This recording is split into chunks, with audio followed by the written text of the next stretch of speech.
RTI Live News. Ask for right. నమస్తే RTV live news కి స్వాగతం. నారాయణపేట జిల్లా నారాయణపేట మండలం అలుగు పారుతున్న పేరప్పల జయమ్మ చెరువులు నిండుకుండలా మారాయి. పలు ఎకరాలలో కూడా విస్తీర్ణంలో వరి పంటలు సాగు అవుతుంది.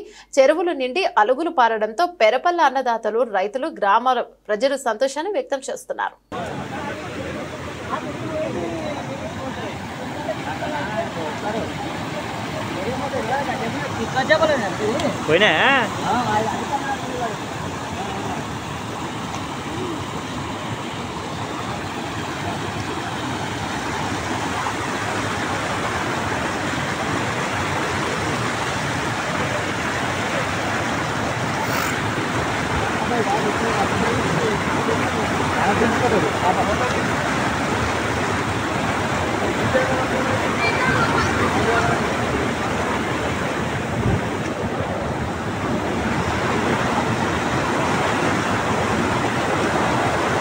Siap,